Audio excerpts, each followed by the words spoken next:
mencintai seorang tokoh anim itu biasanya apa sih yang dia lakukan gitu? Tentang boleh nggak sih punya istri anime?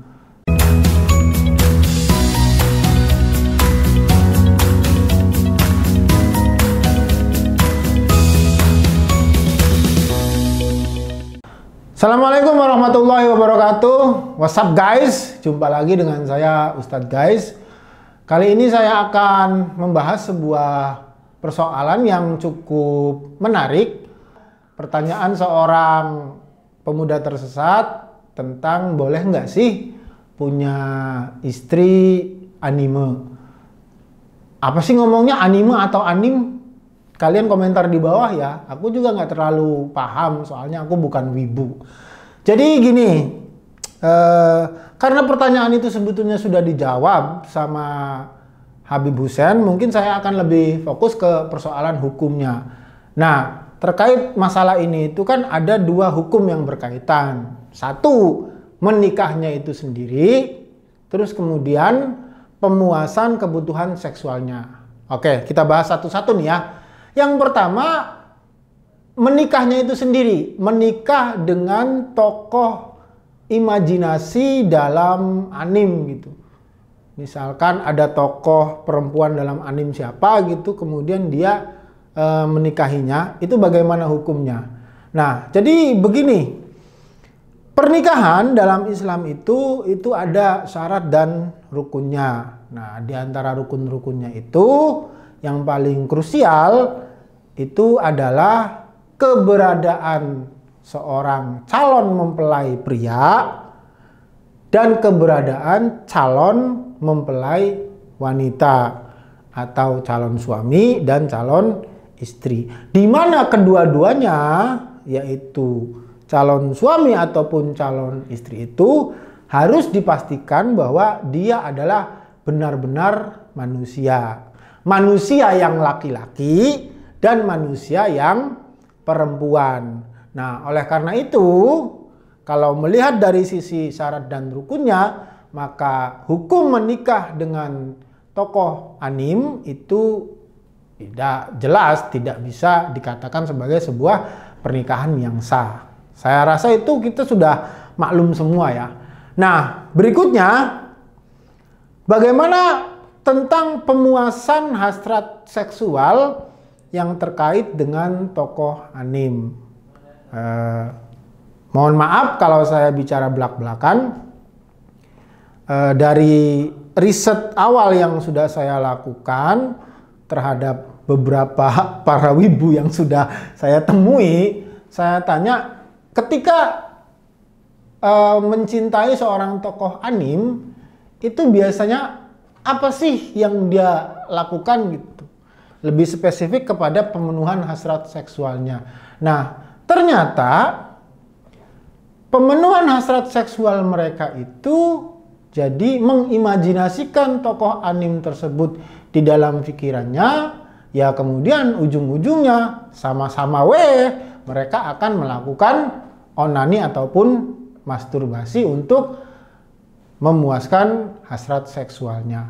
Nah, berarti pemenuhan hasrat seksual ketika dia mencintai atau memuja anim tersebut, ini nanti ujung-ujungnya adalah dengan melakukan onani.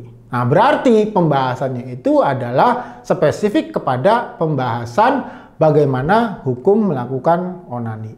Nah, terkait soal hukum melakukan onani atau masturbasi ini, itu sudah banyak sekali dijelaskan oleh para ulama. Di antaranya itu adalah Imam Abu Bakar Syato dalam kitab I'anatut Thalibin bahwa hukumnya haram melakukan istimna bil yad atau usaha mengeluarkan sperma dengan media tangan. Tapi dalam hal ini adalah dengan media tangan kita sendiri atau tangan orang-orang yang bukan halalnya kita.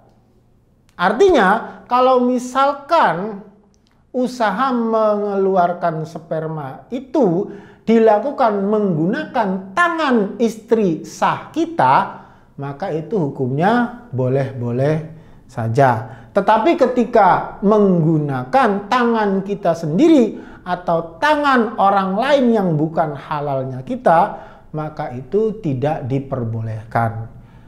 Nah, hal ini itu disepakati oleh kebanyakan para ulama. Entah itu ulama dari madhab Syafi'iyah, Malikiyah, Hanafiyah, dan lain sebagainya. Nah, yang menarik adalah salah satu pendapat dari ulama madhab Hambaliyah yang mengatakan bahwa onani itu hukumnya bukan haram tetapi makruh jika pilihannya adalah kalau tidak onani dia akan melakukan zina dengan perempuan yang bukan halalnya dia. Nah, perlu diingat di sini nih, sebelum kita mencari pembenaran bahwa onani itu kalau menurut Imam Ahmad sekedar makruh kok. Kita harus ingat bahwa dalam hal ini usul fikihnya Imam Syafi'i dengan usul fikihnya Imam Hambali itu berbeda. Kalau usul fikihnya Imam Syafi'i mengatakan bahwa makruh itu adalah sesuatu yang kalau tidak dikerjakan mendapat pahala, kalau dikerjakan tidak apa-apa. Itu makruh menurut Imam Syafi'i. Tetapi kalau makruh menurut Imam Hambali itu beda lagi. Makruh menurut Imam Hambali itu dilakukan ini tetap ada dosanya. Tetapi dosanya itu di bawah level daripada dosa-dosa lainnya ataupun dosa haram.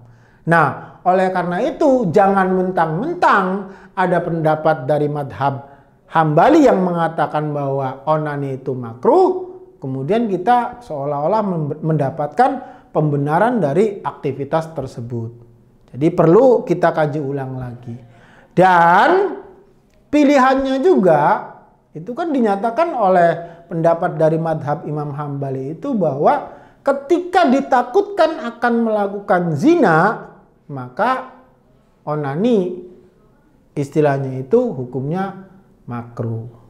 Ini karena ada pilihan yang lebih bahaya gitu loh. Jadi bukan berarti ini boleh, tetapi ini ya udah ambil ini ketika ada bahaya yang lebih besar.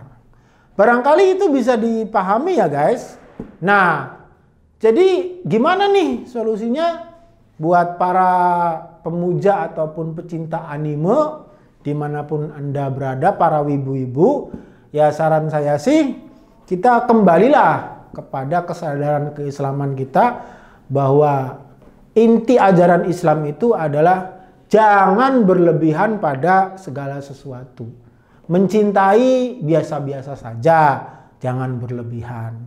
Membenci biasa-biasa saja, jangan berlebihan.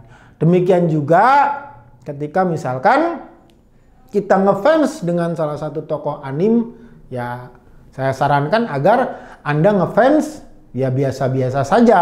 Jangan sampai terlalu berlebihan dan jangan sampai itu bisa masuk ke dalam imajinasi seksual Anda. Masih banyak perempuan-perempuan real dan nyata di luar sana yang barangkali mereka adalah jodoh yang pas buat kamu. Demikian yang bisa saya sampaikan. Sehat selalu dan selalu romantis dengan istri ataupun suami Anda. Assalamualaikum warahmatullahi wabarakatuh.